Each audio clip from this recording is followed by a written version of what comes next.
Ya pemirsa, dalam debat terakhir tadi malam calon presiden nomor urut 3 Ganjar Pranowo menanyakan ke capres nomor urut 1 Anies Baswedan tentang bantuan sosial yang dibagikan jelang Pilpres 2024. Ya, pembagian bansos ditanyakan Ganjar Pranowo karena frekuensi pembagian lebih banyak dibandingkan awal tahun dan dibagikan secara masif. Lagi rame kita mau tanya soal bansos. Karena menurut saya bansos ini adalah kewajiban negara dan rakyat berhak mendapatkannya. Tapi kita punya problem. Karena banyak klaim yang diberikan seolah-olah ini bantuan orang per orang atau kelompok. Padahal kita masih punya. Ada data yang tidak valid, ada cara penyampaian yang tidak benar, ada protes yang kemudian tidak terverifikasi atau terrespon dengan baik. Ini yang menjadi pertanyaan saya kepada Pak Anies adalah, menurut Pak Anies kira-kira bagaimana tata kelola bansos agar 1, tidak saling klaim, 2, bisa tepat sasaran, 3, tidak menimbulkan kecemburuan-kecemburuan, sehingga inilah satu harapan yang betul-betul bisa diterima oleh rakyat. Silakan. Masih ada waktu, Bapak? Cukup. Kami persilakan calon presiden nomor urut 1, Bapak Anies Baswedan, menjawab pertanyaan yang disampaikan oleh calon presiden nomor urut 3, Bapak Ganjar Pranowo. Waktu Bapak Anies 2 menit dimulai saat Bapak berbicara. Ya, terima kasih Pak Ganjar. Pertama, kita harus menyadari bahwa yang disebut sebagai bansos adalah bantuan untuk si penerima, bukan bantuan untuk si pemberi.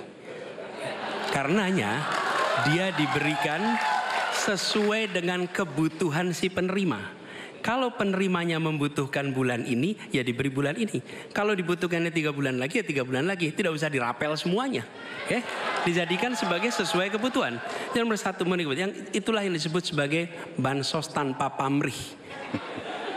Kemudian yang kedua, pemberian bansos ini harus tepat sasaran.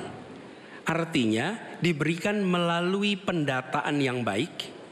Informasi data itu harus akurat dan mekanisme pemberiannya melalui jalur birokrasi, bukan dibagikan di pinggir jalan, tapi dibagikan langsung di lokasi menggunakan siapa menggunakan jalur birokrasi.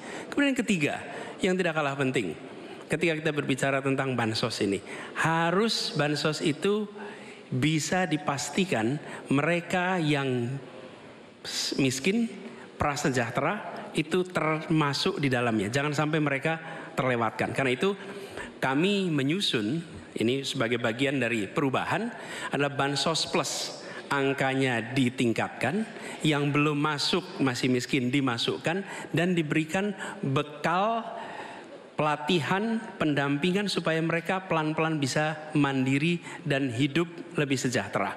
Jadi kami melihat ketika sampai kepada bansos, bansos ini adalah atas nama negara. Ketika saya bertugas di Jakarta, semua paket bansos di kerdusnya diberikan label dibiayai APBD DKI Jakarta, bukan dari gubernur, dari uang rakyat lewat APBD DKI Jakarta.